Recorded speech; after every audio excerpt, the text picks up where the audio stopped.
नमस्कार। मेरा नाम भाऊ तोरसेकर। आप देख रहे हैं प्रतिवाद। दोस्तों, एक बात होती है हमेशा, एसेट होते लाइबिलिटी होती है।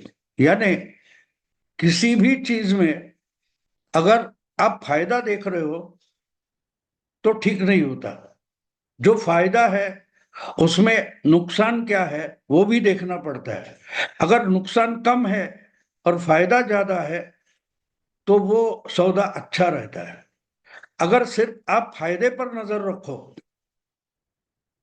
और नुकसान अनदेखा करो तो आपका नुकसान ज्यादा होता है, क्योंकि नुकसान ही नुकसान है। एक बात सीधी बोल दूं, आप कोई भी चीज खरीदने के लिए जाइए, आप बाजार में जाइए, टीवी खरीदिए, कार खरीदिए, वॉशिंग मशीन खरीदिए या कोई भी चीज खरीदिए, आप ज्यादा से ज्यादा चीज अच्छी हो लेकिन उसके दाम कम हो, यहां पर ध्यान ज्यादा देते हो। लेकिन दाम कम हो इस पर ही ध्यान देते रहोगे तो वो चीज इस्तेमाल में अच्छी है, उपयुक्त है कि नहीं, इस पर से आपका ध्यान उठ जाता है। बहुत बार आप देखते हैं सेल्समैन उस चीज की इतनी प्रशंसा करते हैं कि हम खुश हो जाए, अरे ये भी है, अरे वो भी है। इसमें कार होगी तो उसमें एसी है, उसमें कुछ वीडियो देख सकते हैं, कुछ और चीजें हैं, वगैरह वगैरह।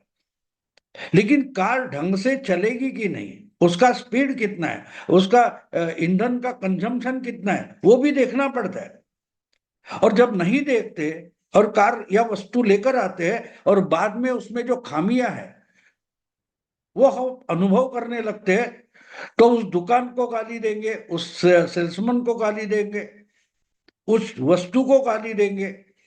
लेकिन नुकसान तो हुआ।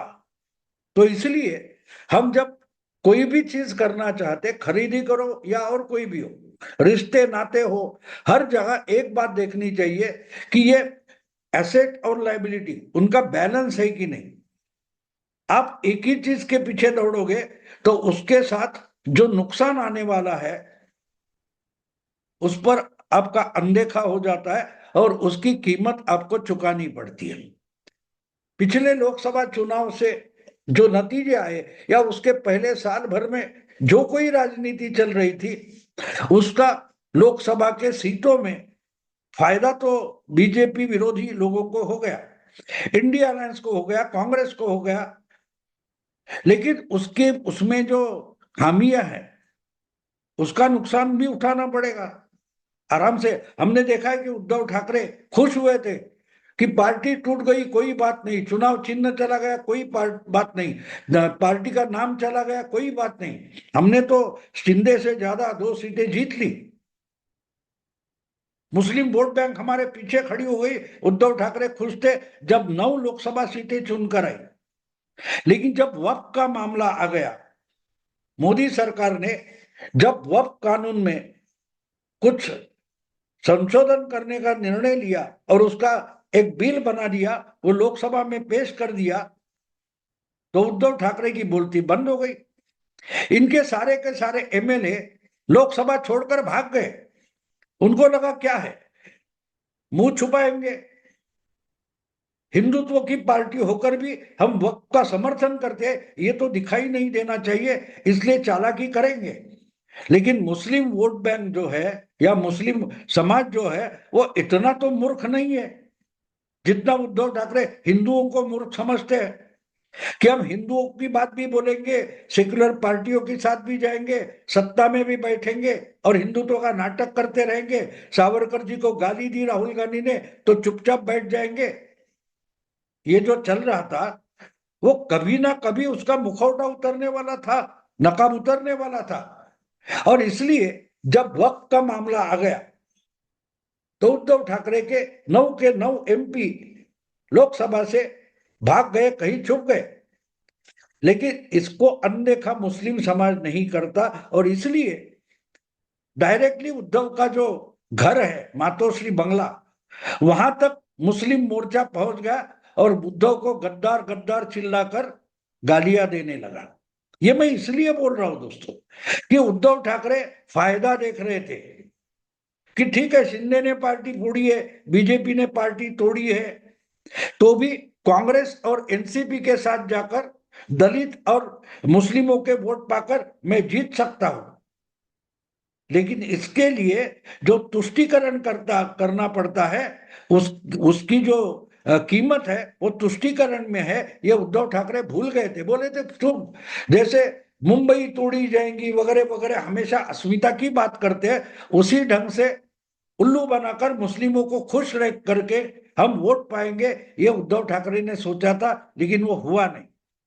अब जो उद्धव ठाकरे के लिए पिछले मानो 2 महीने से हो रहा है, वो आहिस्ते आहिस्ते इंडी अलायंस नाम की जो गठबंधन बनी थी, उसमें भी उसका उसका क्या बोलते हैं, उसका परिणाम दिखाई देने लगा है। क्योंकि एक बात है, जैसे मुस्लिम वोट बैंक है, कांग्रेस बिल्कुल उसी ढंग से चलती है। कांग्रेस के लिए मित्र दल जो होते हैं वो काम पूरा होने के बाद कचरे के कूड़ादान में फेंकने जैसे होते हैं। ये अनुभव नीतीश कुमार ने लिया है, चंद्रबाबू नायडू ने लिया है, बहुत सारे लोगों ने लिया है, रामविलास पासवान ने लिया है।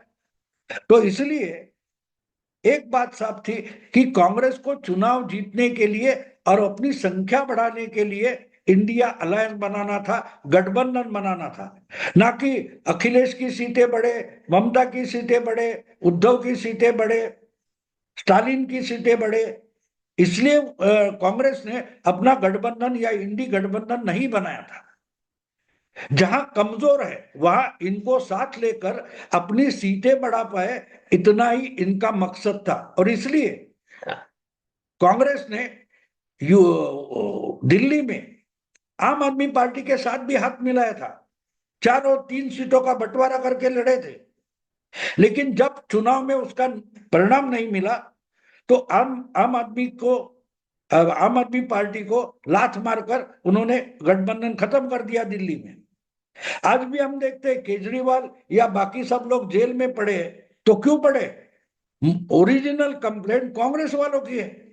तो कहने का मतलब है कि अब चुनाव खत्म होने के बाद और तीसरी बार मोदी जी प्रधानमंत्री बनने के बाद 3 महीने हो चुके हैं, और जब मोदी जी ने चुनाव से पहले बताया था वही रवैया अपनाया है। आगे तीसरी टर्म में बहुत कठोर सारे निर्णय मैं लेने वाला हूं, ये मोदी जी बार बार बता रहे थे चुनाव के दरमियान। अब वो कठोर कदम उठाना उन्होंने शुरू कर दिया है।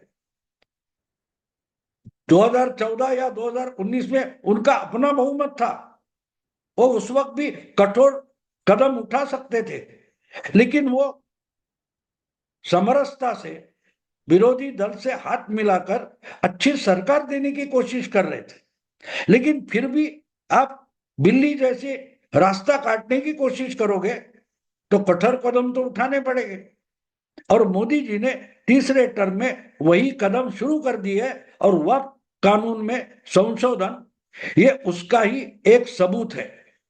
उनको मालूम था, अगर मोदी जी को ये पक्का मालूम है कि हम वक्त में कुछ संशोधन लाना चाहेंगे, तो पूरा का पूरा मुस्लिम समाज जो कट्टर धार्मिक होता है वो इसके खिलाफ खड़ा हो जाएगा।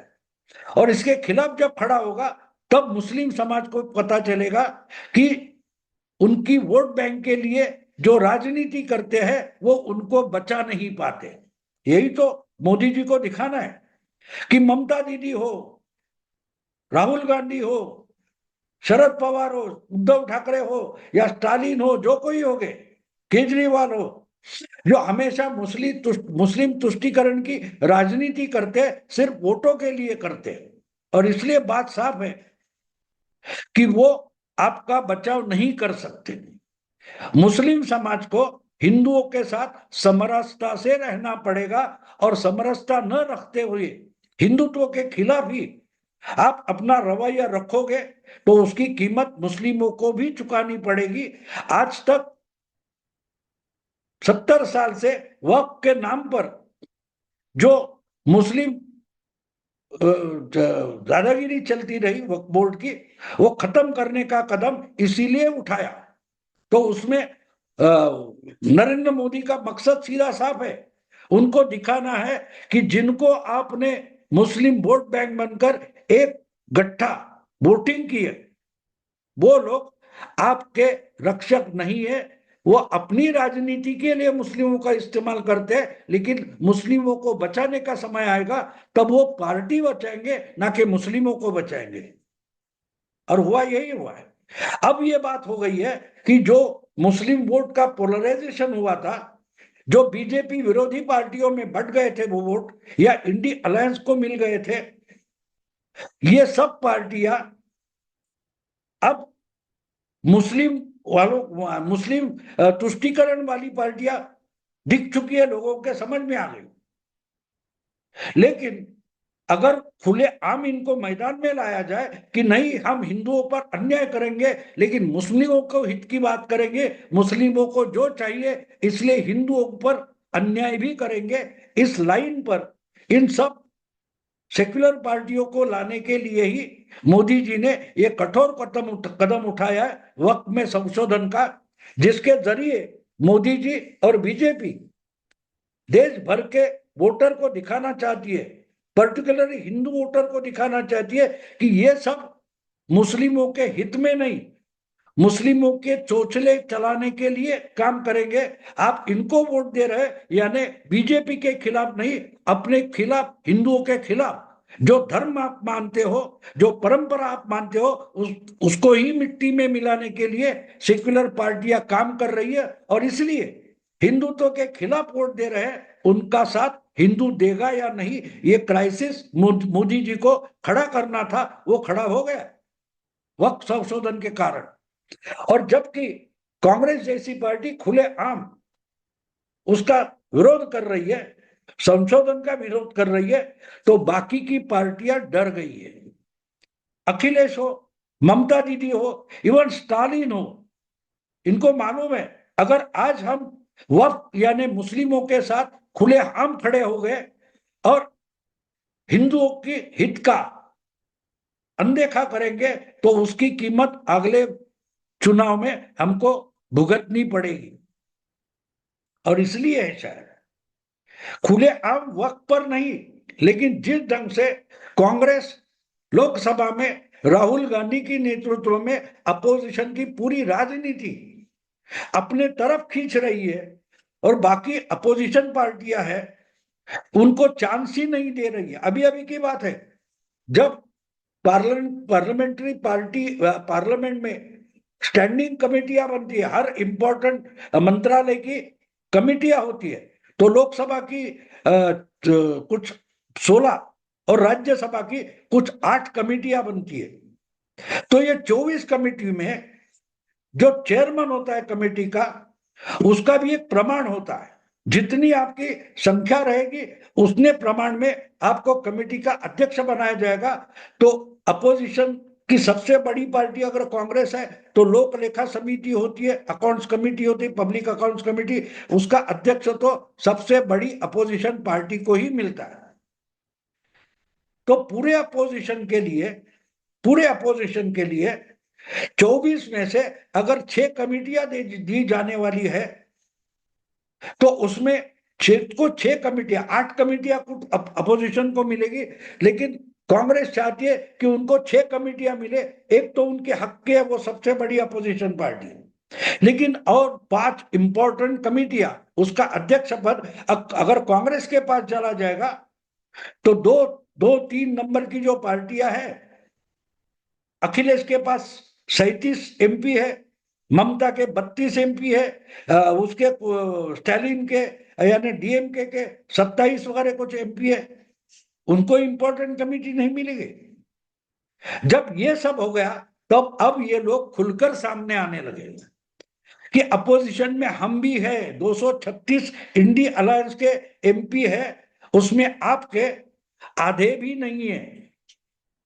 आपके अगर 98 99 है, तो हमारे भी 37 32 और 27 है। हम भी आपके 98 के तुलना में देखें तो ये 3 छोटी पार्टियां जो लगती है बड़ी नेशनल, उसमें उनकी संख्या 86 87 होती है। तो इसलिए टीएमसी हो, डीएमके हो, अखिलेश हो, ये खुलकर सामने आए कि नहीं, कांग्रेस को इतनी बड़ी इंपॉर्टेंट कमेटियां देने की जरूरत नहीं है। और जिस ढंग से कांग्रेस में हो या तीनों पार्टियां हो, उनमें भी अब हिंदुत्व के लिए कुछ लोग बोलने लगे हैं कि आप मुस्लिमों के वोट से हम जीतते हैं, बात सही है, लेकिन अगर हिंदुओं के वोट हमारे साथ बचे नहीं तो अगला चुनाव बुरी तरह से हमारी पार्टियां हार जाएगी। इसलिए राहुल का जो anti BJP, anti Hindutva agenda है, उसके पीछे पीछे हम भागेंगे नहीं। हम अलग पार्टी है, हमारा एजेंडा अलग है। राहुल का एजेंडा और समाजवादी, टीएमसी, उनका एजेंडा एक नहीं है। डीएमके और कांग्रेस का एजेंडा अलग है। ये बताने के लिए ये लोग सामने आ गए और अब अपने आप सिर्फ एक वक्त संशोधन कानून जो लाया गया, उस कारण से इंडी अलायंस में दरार दिखाई देने लगी है। और बिल्कुल साफ है, मोदी जी और अमित शाह अपनी राजनीति के लिए इस जो दरार हो दिखाई दे रही है, वो और चौड़ी करने की कोशिश करेंगे। राहुल गांधी जिस ढंग से पूरा अपोजिशन का स्पेस ग्रैब करना चाहते, उसके खिलाफ उनके ही सहयोगी खड़े होने की शुरुआत हो गई है। देखते हैं दोस्तों आगे क्या होता है। आज यही रुकता हूं। अगर ये वीडियो पसंद है तो लाइक कीजिए, शेयर कीजिए और प्रतिवाद को सब्सक्राइब कीजिए। नमस्कार।